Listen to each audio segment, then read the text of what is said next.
সুন্দরভাবে থালা থেকে পাকা আমের আমসত্ত্বটা উঠে আসছে দেখুন। দেখে চেনার উপায় নেই যে এই আমসত্ত্বটা বাড়িতে বানানো হয়েছে।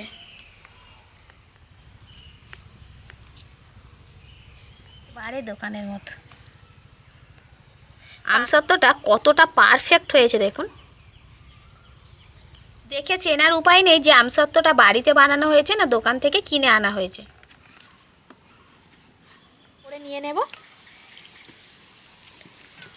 নমস্কার বন্ধুরা, কাকলির রান্নাঘর উইথ ভিলেজ ফুডে সবাইকে স্বাগত জানিয়ে আজকে আমি আপনাদের সাথে শেয়ার করব বাচ্চা থেকে বড় সকলের প্রিয় আমসত্ত্ব। আর আজকের আমসত্ত্বটা আমি বানাবো পাকা আম দিয়ে। বাজারে তো বেশ ভালোই পাকা আম উঠে গেছে, তাই আপনারা যদি এখনই পাকা আম দিয়ে বেশি করে আমসত্ত্ব বানিয়ে নেন এবং সেই আমসত্ত্বটা সারা বছর বাড়িতে রেখে খেতে পারেন তাহলে তো খুবই ভালো হয়। আর একদমই সহজ পদ্ধতিতে আর কম উপকরণে আজকের আমসত্ত্বটা বানাবো। তো আজকের রেসিপিটা আপনারা প্লিজ প্রথম থেকে শেষ পর্যন্ত দেখতে থাকুন, আশা করছি খুবই ভালো লাগবে।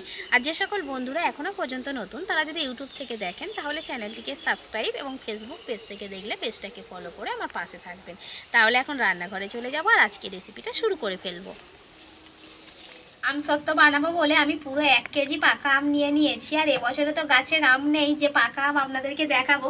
তো যাই হোক, এই আমগুলো কিন্তু কেনা। আর এখন বাজারে কত বড় বড় আর কত সুন্দর, গায়ের রঙটা দেখুন পাকা আমের। তো এরকম পাকা আম কিন্তু পাওয়া যাচ্ছে। তো এই আম দিয়েই আজকে আমি আমসত্ত্বটা বানাবো। প্রথমে আমের গায়ের খোসাটাকে ছাড়িয়ে নেব, কারণ আমার পাল্পটাকে বের করে নিতে হবে। তো আমের পাল্পটা কিন্তু আপনারা যে কোনো পদ্ধতিতে বের করে নিতে পারেন। তো আমি মিক্সিতে দিয়ে বের করব, তার জন্য গায়ের খোসাটাকে ছাড়িয়ে নেব।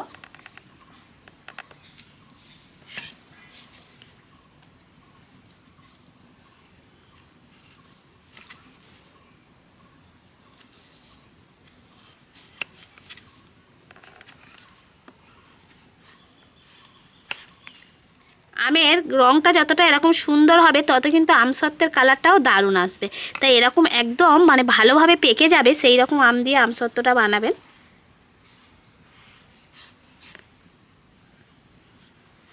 আমের গায়ের খোসা তো ভালো করে ছাড়িয়ে নিয়েছি। এবার আমটাকে কেটে নেব, নিয়ে পাল্পটা বের করে নেব। তার জন্য একটা মিক্সির জার নিয়ে নিয়েছি।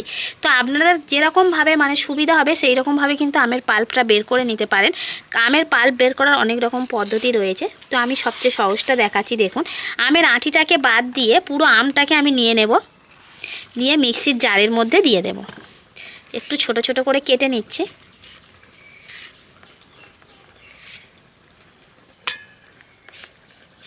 আর একটুও জল দেব না, শুধুমাত্র এই পাকা আমটারই পাল্প বের করব। তাই শুধুমাত্র পাকা আমটা দিয়েই আমি মিক্সিতে ঘোরাবো।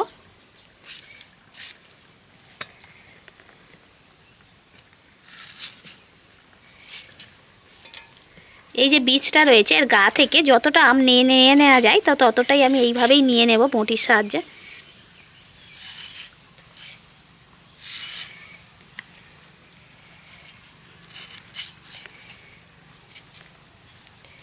আমটাকে আমি মিক্সিতে ঘুরিয়ে পেস্ট করে নিয়েছি। আর পেস্ট করার পর আমের যে পাল্পটা বেরিয়েছে তার কালারটা দেখুন কত সুন্দর এসছে। তো এবার আমি কড়াইতে করে ঢেলে নিচ্ছি। একদম ফাঁকা কড়াই রয়েছে, কড়াইতে কিছুই নেই। তো কড়াইতে এবার আমি আমের পাল্পটা দিয়ে দিচ্ছি।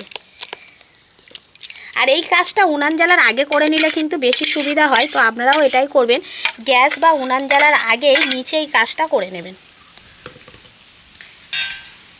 এবার আমি দিয়ে দেব খুব সামান্য অল্প একটু লবণ এই আমের পাল্পের মধ্যে।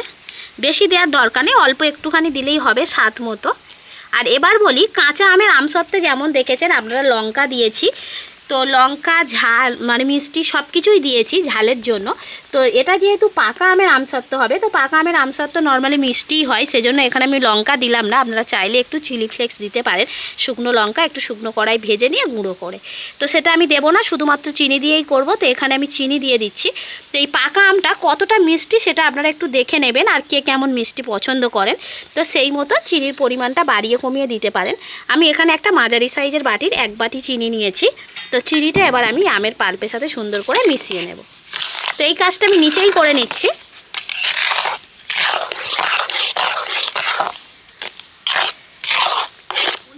কড়াটা এবার আমি উনানের ওপর বসিয়ে দিয়েছি। আর কিছুই করতে হবে না, শুধু মাঝে মধ্যে একটু করে খুন্তি দিয়ে নেড়ে দিলেই হবে। তো চিনি দেওয়ার ফলে মিশ্রণটা কিন্তু একটু পাতলা হয়ে যাবে। তারপর আবার এটাকে কিন্তু নেড়ে চেড়ে ভালো করে জাল দিয়ে ঘন করে নিতে হবে।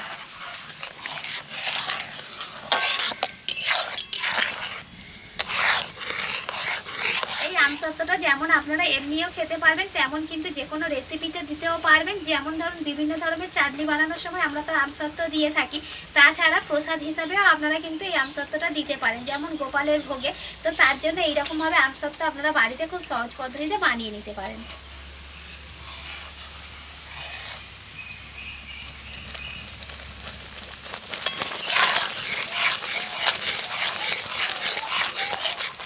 আমসত্ত্বের জন্য আমের মিশ্রণটা দেখুন ঠিক কীরকম রয়েছে, অনেকটাই কিন্তু ঘন হয়ে গেছে আর একটা জেলি জেলি ভাব এসছে দেখুন। এইভাবে আমি খুন্তি থেকে ফেলছি, পড়ে যাচ্ছে খুন্তি থেকে, তাও কিন্তু একটা লেয়ার থেকে যাচ্ছে। তো ঠিক এই সময় এটাকে নামিয়ে নিতে হবে। আমিও কড়া সমেত নামিয়ে নেব মিশ্রণটা। দুটো খেলানো বড় স্টিলের থালা নিয়ে নিয়েছি আর থালার গায়ে একটু তেল লাগিয়ে নিয়েছি, যাতে আমসত্ত্বটা শুকোনোর পর ভালোভাবে উঠে আসে। তো এবার এই আমের মিশ্রণটাকে আমি থালার মধ্যে ঢেলে দেব। তো দুটো থালাতে আমি অর্ধেক অর্ধেক করে নিয়ে নেব।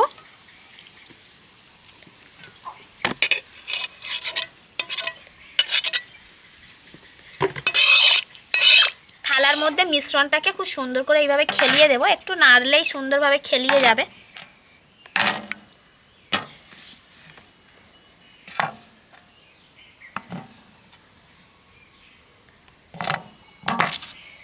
আমসত্ত্বটা এবার শুকিয়ে নেওয়ার পালা। তো আপনারা দুরকম পদ্ধতিতে শুকিয়ে নিতে পারেন। তো রোদ্দুরে দিয়েও শুকনো করে নিতে পারেন, কারণ এখন প্রচণ্ড চড়া রোদ্দুর রয়েছে।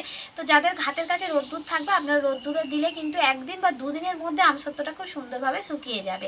আর তাছাড়া যাদের হাতের কাছে রোদ্দুর নেই, হয়তো সময় নেই, তো তারা কিন্তু রোদ্দুরে দেবেন না। তারা কি করবেন, এখন যে গরম ভাব রয়েছে চারিদিকে ঘরের মধ্যে, ওই এমনি গরম ভাবে কিন্তু আমসত্ত্বটা শুকিয়ে যাবে। সেক্ষেত্রে হয়তো 3 দিন বা 4 দিন সময় লাগবে।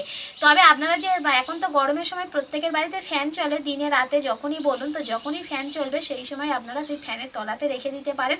সারা রাত ফ্যান চলে সারা রাত রেখে দেবেন, কিংবা যখন আপনারা গ্যাসে রান্না করবেন ওভেনের তলাতে রেখে দিতে পারেন। আর এই যে এখন গরম একটা ভাব রয়েছে, এমনি নর্মাল জায়গাতে রেখে দিলেই আমসত্ত্ব শুকিয়ে যাবে, রোদ্দুরে দিতে হবে না। আর যদি একদিনের মধ্যে বা দুদিনের মধ্যে আপনারা আমসত্ত্বটাকে শুকিয়ে নিতে পারেন, পারলে একটু রোদ্দুরে দিয়ে দেবেন। তো যেরকমভাবেই আপনাদের কাছে সুবিধা হবে সেই রকমভাবেই আপনারা আমসত্ত্বটা শুকিয়ে নেবেন। তো আমসত্ত্বটা শুকিয়ে যাক, তারপর আবার আপনাদের সাথে ফিরে আসবো। মাত্র দুদিনে আমার আমসত্ত্বটা কত সুন্দরভাবে শুকিয়ে গেছে দেখুন। আর এটা যত শুকোবে তত কিন্তু আরো ডিপ কালার চলে আসবে। এই দেখুন থালাটা উবুড়ো করছি। আর কত মোটা দিয়েছিলাম, শুকিয়ে যাওয়ার পর কতটা পাতলা হয়ে গিয়েছে দেখুন। তাই একটু বেশি মোটা করে দেওয়ার চেষ্টা করবেন, কারণ বাড়িতে বানানো আমসত্ত্ব একটু মোটা হলে কিন্তু বেশি ভালো লাগবে। কারণ দোকানের আমসত্ত্ব তো খুবই পাতলা হয়, খেয়ে মন ভরে না।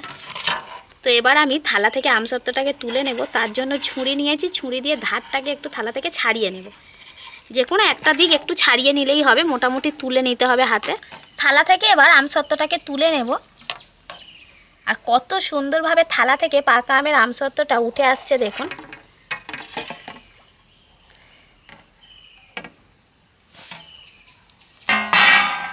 এই দেখুন আমসত্ত্বের পিছন দিকটা কতটা সুন্দর লাগছে, দুটো দিকই দারুণ হয়েছে।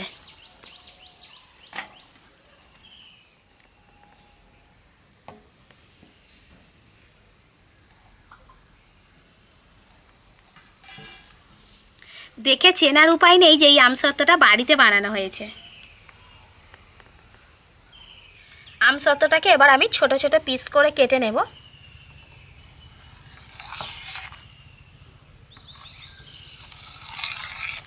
নিজেরা নিজেদের পছন্দ মতো শেপে কেটে নেবেন।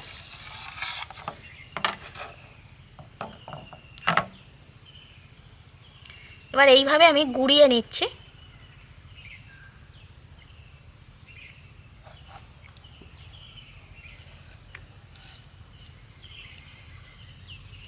কত সুন্দর হয়েছে দেখুন।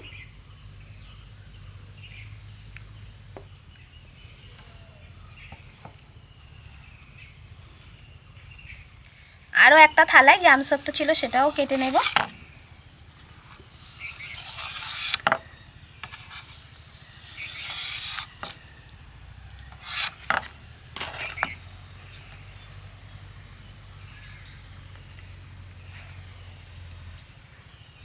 আমসত্ত্বের কালারটা কিন্তু দারুণ হয়েছে, একেবারে দোকানের মতো। দেখে চেনার উপায় নেই যে আমসত্ত্বটা বাড়িতে বানানো হয়েছে না দোকান থেকে কিনে আনা হয়েছে।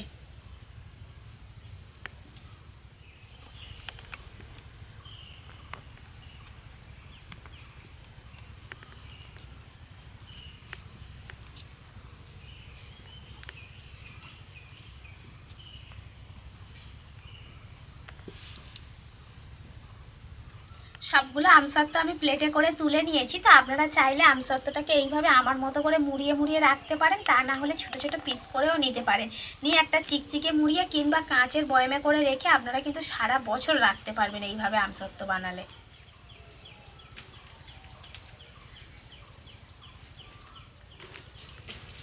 একটা আমসত্ত্ব আমি দেখাচ্ছি দেখুন আপনাদেরকে।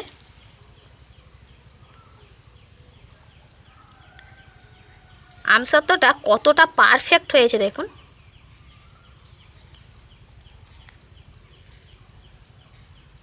প্রতিটা পিস কিন্তু একই রকম হচ্ছে।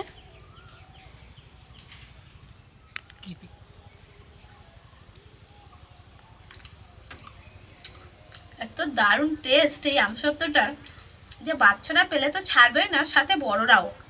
যাকে দেবেন সেই খুশি হয়ে যাবে। যে কোনো রেসিপি তো আপনারা বানাতে পারছেন, যে কোনো চাটনি দিয়ে কিংবা এমন এমন অনেক রেসিপি থাকে যাতে আমসত্ত্ব দিতে হয়, তো সেইভাবে আপনারা বানিয়ে নিতে পারেন। বাড়িতে থাকা আমসত্ত্ব থাকলে সেটা দিয়ে কিন্তু ঝটপট তৈরি করে নেওয়া যাবে। তাছাড়া এমনি তো আপনারা খেতে পারছেন, এমনি গোপালের ভোগের জন্য প্রসাদ হিসেবেও দিতে পারেন। দারুণ খেতে। তাছাড়া দোকানে কেনা আমসত্ত্বের যা দাম, সেই তুলনায় এখন যদি পাকা আমের সিজনে আমরা কম দামে অনেক বেশি করে পাকা আম কিনে নিয়ে আমসত্ত্ব বাড়িতে বানিয়ে রাখি, খরচ কিন্তু অনেকটাই কম হয়ে যাবে।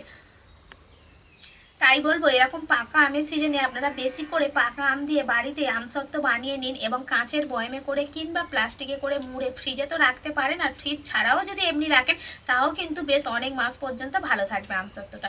অবশ্যই করে বাড়িতে আপনারা এইরকম পদ্ধতিতে আমসত্ত্ব বানিয়ে নিন, দেখবেন আমসত্ত্ব বানানো যেমন সহজ তেমন কিন্তু মন ভরে খেতে পারবেন। তো বন্ধুরা, আমার আজকের এই পাকা আমের আমসত্ত্বের রেসিপিটা আপনাদের কেমন লাগলো সেটা অবশ্যই কমেন্ট করে জানাবেন, আর ভালো লাগলে লাইক, কমেন্ট, শেয়ার, সাবস্ক্রাইব এবং ফলো করে আমার পাশে থাকবেন। আর আমার নিত্য নতুন রেসিপিগুলো এইভাবেই দেখতে থাকবেন। তাহলে আজকের মতো এখানেই শেষ করছি। সবাই ভালো থাকবেন, সুস্থ থাকবেন, দেখা হবে পরের রেসিপিতে।